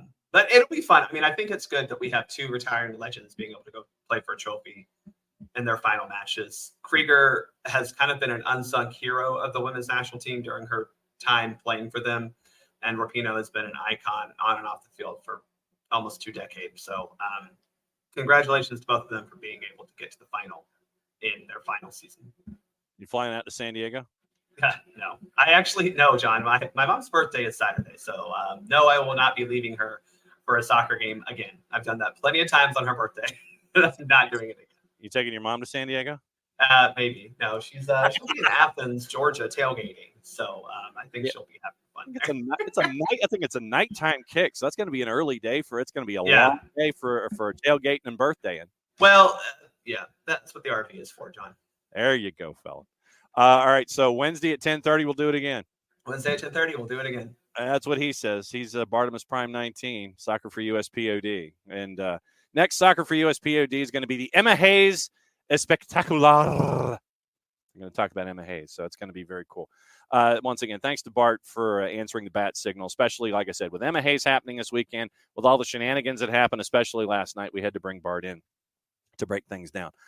News of the morning, and we've got our share of stupidity down here and other stuff. Obviously, Mikel Arteta went after VAR, and we'll probably pull that sound for Wednesday as well at 10:30 as a part of Bart's segment. And we will we'll discuss then. Hopefully, Dylan Butler could join us. Lucas Panzic will be joining us off the top on Wednesday. So it'll be a packed Wednesday show. And so, all right. Let's see. Since we were discussing the women's game, did you hear this? Pomigliano has withdrawn from Serie A Femminile after 6 matches. Serie A Femminile club Pomigliano withdrew with immediate effect after claiming that they are, quote, fighting against invisible opponents that takes away your energy and the desire to continue, end quote. Decision to withdraw 6 games into the season announced on Sunday after a contentious refereeing decision saw a match-winning penalty awarded to their opponent, Sampdoria. The club released a statement to Tuttosport announcing their withdrawal that criticized both the league's organization and management of finances, as well as the performance of the officials. We should have had this. Okay, so tell you what. Bart, homework, Wednesday, Serie A Femminile, Pomigliano, and Sampdoria. Club released a statement announcing their withdrawal, criticized both the league's organization and management of finances, as well as the performance of the officials. Quote, fighting against every type of opponent makes defense pointless. The company met with the board at the end of today's match and in the presence of all members, respecting its investments in the nobility of the sporting project that it has been pursuing for years, and the belief that women's football has become a real utopia, says enough. When fighting against an invisible adversary becomes an unequal struggle, which saps your energy and desire to continue, by virtue of a league which on one hand obligates compliance with payment deadlines but cannot guarantee planning on the management of the payments to be made, forcing the company to function without guaranteed times and methods. The statement also hit out at the referees in charge of their loss to Sampdoria, quote, in addition to the refereeing of the match against Sampdoria, where the referee and 4th official managed and directed the outcome in favor of the Ligurians, implementing a one-sided approach from the start until the end of the game. Excessive strictness towards our players while being more lenient towards Sampdoria. A second yellow card for a Sampdoria player was made into a warning for a member of our bench after the suggestion of the 4th official, who was in fact managing the game on the pitch. That doesn't mention the invented penalty shown by the TV pictures, with the visitors' player not even slightly touched by our defender, a decision which determined the final result. For all of this, and for other matters communicated with the league, the company announces its immediate withdrawal from the championship. Pomigliano 9th in Serie A Femminile, 1 point above Napoli, who failed to win any of their first 6 league matches. Serie A Femminile, which moved to full professionalism from the beginning of the 22-23 season, 10 teams. If Pomigliano's withdrawal is confirmed, it's not clear how the competition would continue with an odd number of clubs. So that's from the 4-letter this morning. Pomigliano has had it with Serie A Femminile. They're done. They're out. They're out, Jerry. Continued stupidity down here. From Reuters, Newcastle have condemned racist abuse sent to Bruno Guimaraes and Joe Willock after the victory over Arsenal. Our message is clear. There is no room for racism in football or society. We're providing support to Bruno and Joe and will work with relevant authorities and social media platforms to identify those responsible so they can be held to account, end quote. Bruno escaped a booking, apparently lead with his forearm onto the head of Arsenal midfielder Jorginho in a tense and fractious contest. Yeah, that was... I don't know how Bruno Guimaraes did not get a card, if not a red, for that. I know that Alex Pacine probably has his, and our Matty Cruz probably have the ears to the hands to the ears, and you're kind of ducking your head right now. Willock involved in the controversial goal when he kept the ball in play near the corner flag with VAR, unable to determine whether the ball had gone out completely or not. Once again, that's VAR. If it doesn't have a complete answer, then the answer is just, it is what it is on the field. The 24-year-old posted screenshots of the racist abuse he received on Instagram with the caption, "It's a game of football, mate. No need for this. Instagram, please find this person." I hope they do. Kick It Out said the two players were, quote, targeted with disgusting racial abuse, adding that social media companies must offer better safeguards and cannot escape without consequences. Kick It Out, quote, sadly, this has been almost a weekly occurrence this season, and the costs on players' mental health are huge. That is why the new Online Safety Act must click into gear as soon as possible so that players are better protected. Anthony Gordon scored the winner after VAR also checked a foul and an offside to hand Arsenal their first league defeat of the season. So, stupidity down here. Find them, prosecute them. But once again, we talk about monitoring and how anti-Joe Willock individual 27-32-82 isn't the same guy. And how I hate Bruno 27-32-82 isn't the same individual.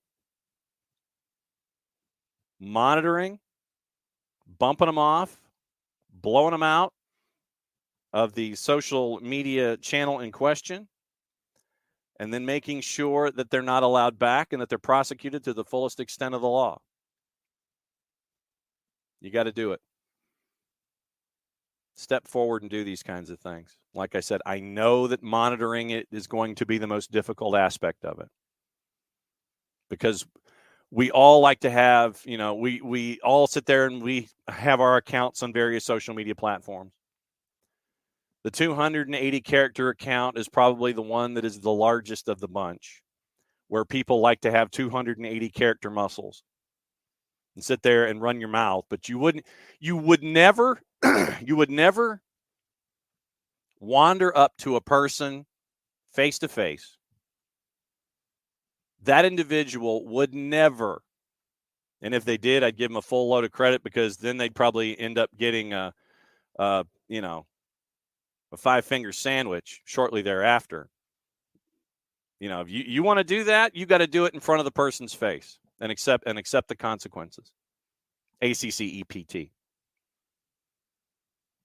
Instead, you want to hide behind the 280 character app or Instagram or whatever, and you want to say these kinds of things.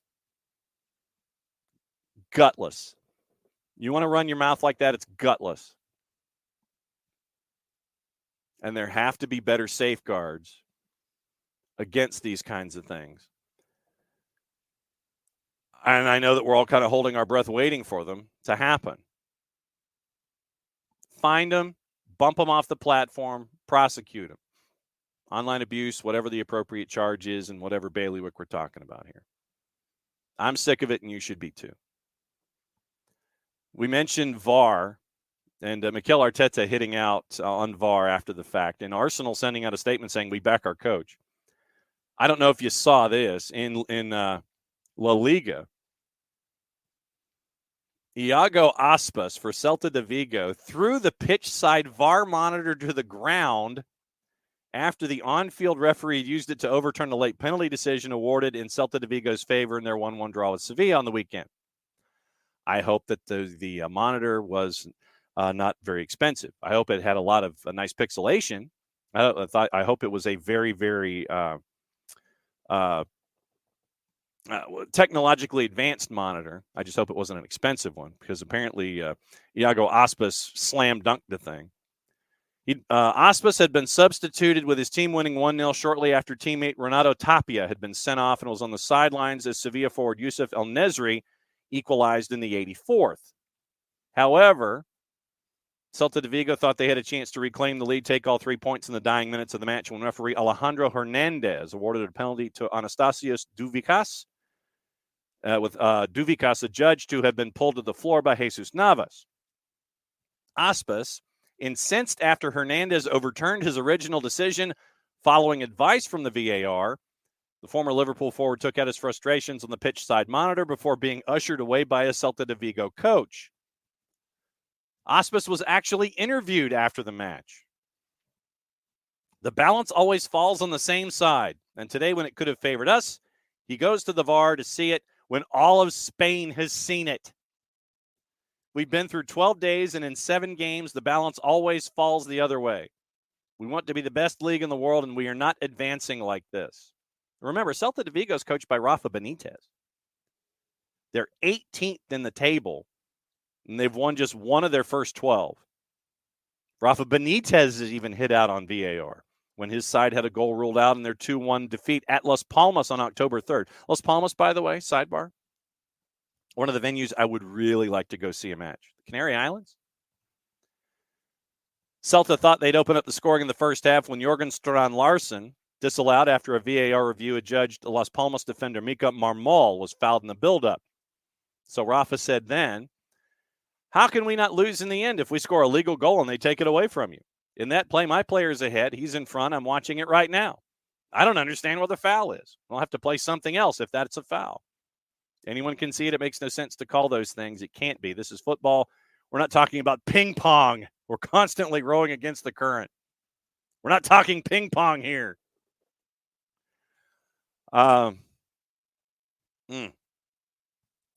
VAR down here is its own lovely segment these days.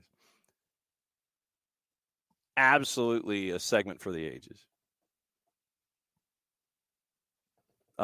Yesterday, and thanks to everybody who was a part of our broadcast, watching and commenting about our pre and our post-game shows, as Oglethorpe won the SAA conference title in Division III, beating Rhodes 3-0 at Oglethorpe.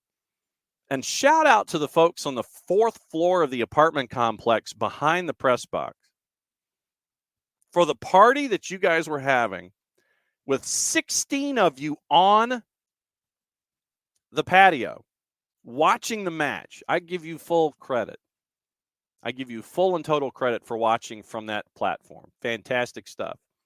John Aiken and Oglethorpe win the SAA title. The selection show for Division III is at ncaa.com at 2 o'clock. And so we will see what happens there. Do they get put in a pod with Emory? John Aiken said yesterday he thought that it was going to be a pod with them, Emory, Brevard, and either Lynchburg, who they lost to at Lynchburg, as one of the few losses the team had this season, 2 matches in a 3-day span. One of the few times this season that they even gave up multiple goals in a match. Or is it Washington and Lee? It was the winner of that match that they thought was going to be the 4th team in their pod. So we'll see what happens there. The round of 64 happens this weekend. When we know the details, once again, it'll be slightly after 2 o'clock this afternoon. We'll let you know what the details are. And it's Friday, Sunday at the host school in each pod. Then after that, it's Friday, Sunday for the round of 16 to get you through the round of 8. Then the final 4, they skip Thanksgiving weekend, December 1 and December 3 in Salem, Virginia.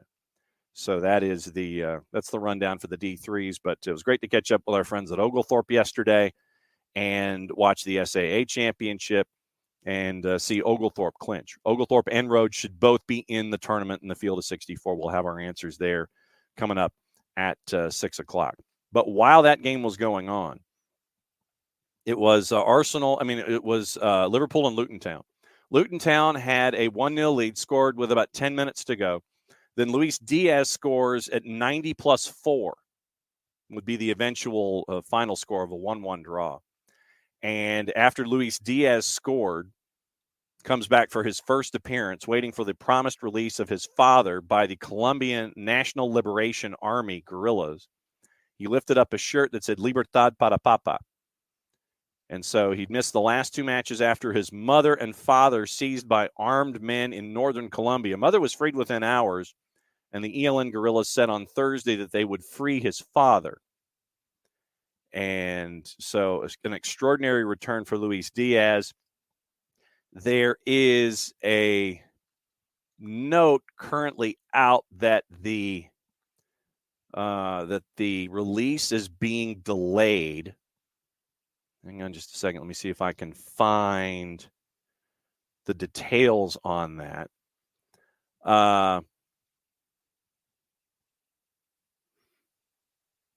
And so the Guardian has the update. And, of course, when you clear out all your cookies, you have to sit there and log back into everything.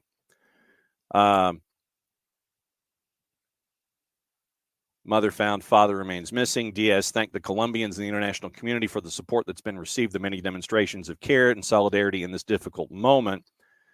On the day of the kidnap, Diaz's parents were seen on CCTV driving while being followed by men on motorbikes. The gunman accosted the couple when they stopped at a petrol station in Barrancas, La Guajira.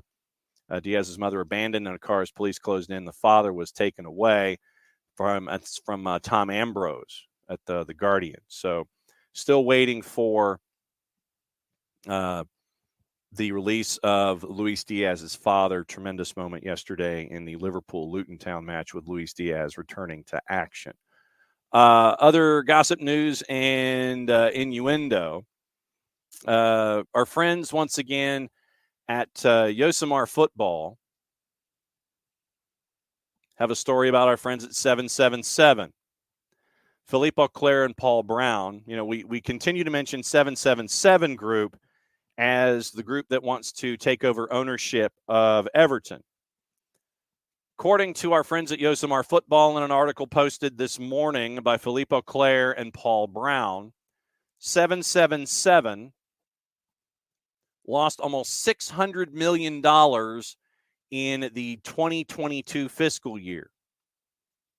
The numbers have not been submitted to regulators probing the proposed takeover of Everton. Cast doubt on Josh Wander's claim about his company's financial strength. Miami headquarters of 777. And we're kind of keeping an eye on what's going here.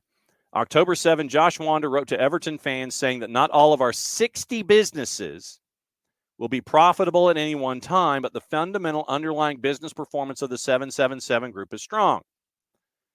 Documents seen by Yosemar suggest the 777 Group, made up of 777 partners, and their, quote, legally separate and distinct sister company, 600 Partners,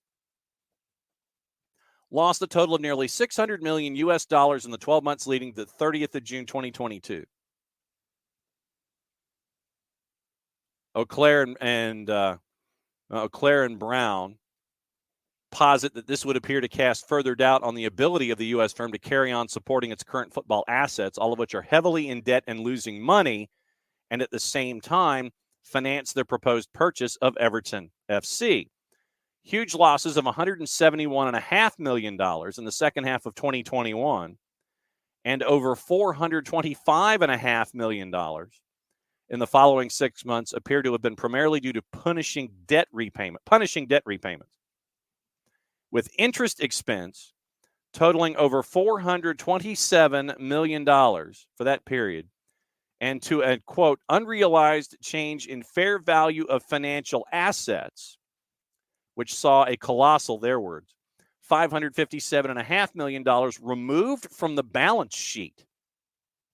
According to documents that Yosemar has access to, this was more than enough to wipe out any financial benefit brought by an increase in the group's assets to just over $9 billion, from $8.36 to $9.14 billion in those 12 months. The figures would explain why 777 Partners have been struggling to meet their commitments, delaying internal payroll, and failing to pay bills in time, and why they've become increasingly reliant on outside lenders. One of them is Kenneth King's ACAP, who has contributed hundreds of millions to the fragile finances of the group. It's notable that it is during this grim period, once again, Auclair and Brown's wording, that 777/600 chose to go all in football and started building up their portfolio of assets. Genoa, Vasco da Gama, Standard Liège, Red Star in a period from September of 21 to May of 22. Spokesperson for the group, when Yosemar went and wanted to ask him about it, the numbers are neither accurate nor an accurate reflection of 777 Partners' financial strength. The spokesperson did not question the authenticity per se of the figures, which of course refer to the group as a whole, not to 777 Partners alone, as they relate to unaudited accounts subject to change, stated in the disclaimer which precedes them. Yosemar understands these unaudited accounts are also not among the documents 777 Partners has passed on to the British Financial Conduct Authority. Together with the FA and the Premier League, the FCA is tasked to evaluate whether 777 Partners is a suitable buyer for the Merseyside club. This would explain to Yosemar why the regulatory approval process for 777 Partners' acquisition of Everton FC is dragging on. 777 told Yosemar that it was categorically untrue that this process has stalled, the word used by the New York Times when reporting on the very slow progress of the appraisal of 777's case by the FCA. Yet the FCA, according to multiple sources, still has not received the audited accounts it has requested from the U.S. group. So, in addition to the article from GQ Spain, as part of your required reading for the day, the piece from Yosemar Football, if you're into big investigative journalistic stuff, Philippe Auclair and their group do some tremendous work, and they've angered a lot of folks from FIFA and UEFA on down. They've angered a lot of folks with their investigative work. So your second piece of requested reading for the day is that particular piece about 777 and what it could mean to Everton going forward. What to watch and where to watch it. Once again, remember that if there's anything that you don't have, whether it is BN for the fans, TEC, CDO, Gold TV, any of those, you can go to our friends at Fanatis, fntz.co/soccerdownhere.